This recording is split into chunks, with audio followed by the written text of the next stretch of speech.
नमस्कार दोस्तों, historical story channel पर आप सभी दर्शकों का बहुत बहुत स्वागत है।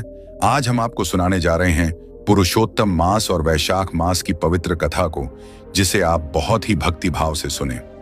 बहुत प्राचीन काल की बात है।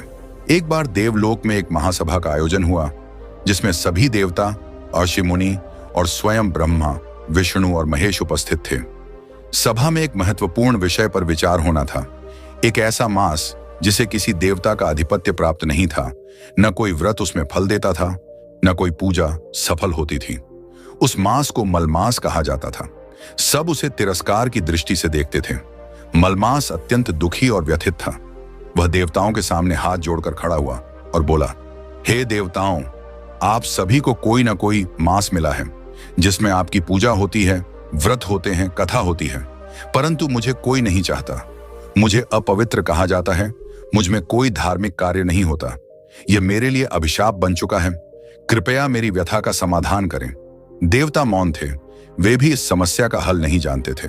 अंततः सबने भगवान विष्णु की ओर देखा। भगवान विष्णु ने उस मास को स्नेहपूर्वक देखा और बोले, हे मास, तुम दुखी मत हो। आज से तुम्हारा नाम पुरुषोत्तम मास होगा।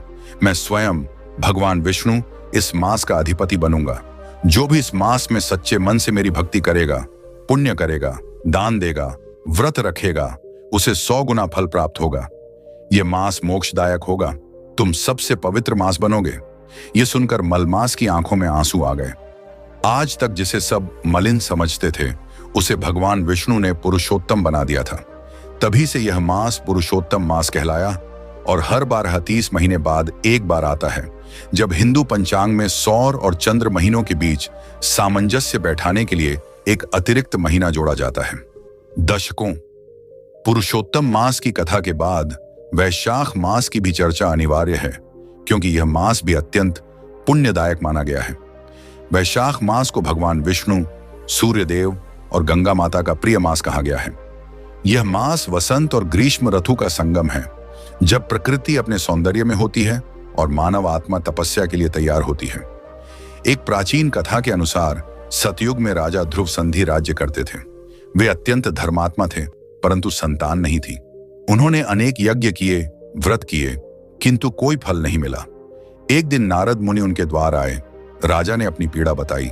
नारद मुनि बोले, हे राजन, तुम वैशाख मास में ब्रह्म मुहूर्त में गंगा स्नान करो, तुलसी को जल दो, गरीबों को अन्न वस्त्र का दान करो और भगवान माधव का ध्यान करो। अवश्य ही तुम्हें पुत्र रत्न की प्राप्ति होगी।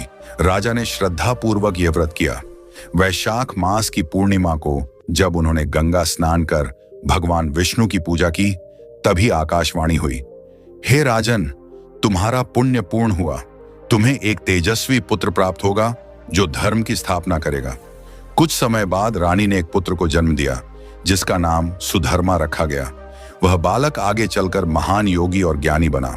पुरुषोत्तम मास और वैशाख मास का संगम, बहुत कम अवसर ऐसे होते हैं जब पुरुषोत्तम मास और वैशाख मास एक ही कालखंड में आते हैं। जब ऐसा होता है तो उसका महत्व कई गुना बढ़ जाता है। ऐसा समय अत्यंत शुभ और दुर्लभ माना जाता है। ऐसे समय में किए गए कार्य, दान, विशेषतः जल, चावल, तिल, वस्त्र, छाता, चप्पल और पंखा दान करना अत्यंत पुण्यदायक होता है। स्नान, ब्रह्म मुहूर्त में गंगा, यमुना या किसी पवित्र नदी में स्नान करना, व्रत और उपवास, एक समय भोजन, सात्विक भोजन और हरि स्मरण करने से पाप कटते हैं। भगवान नाम जप, एयूएम नमो भगवते वासुदेवाय, राम रामाय नमः या हरे कृष्ण हरे राम का जाप करना विशेष फलदायी होता है। सुदामा गांव की एक स्त्री गोमती विधवा थी। उसका एक ही बेटा था जो बीमार रहता था। लोग कहते थे कि उसके पूर्वजों के पापों का फल है, लेकिन गोमती ने हार नहीं मानी। गांव के पंडित ने उसे पुरुषोत्तम मास के व्रत के बारे में बताया। पंडित बोला, मां, यदि तू पुरुषोत्तम मास में भगवान नाम लेगी, व्रत करेगी और अपने दुखों की बजाय सेवा और भक्ति में लगेगी, तो देखना चमत्कार अवश्य होगा।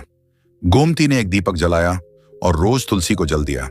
नदी से पानी लाकर शिवलिंग पर चढ़ाया। भूखी रहती, लेकिन कभी शिकायत नहीं करती।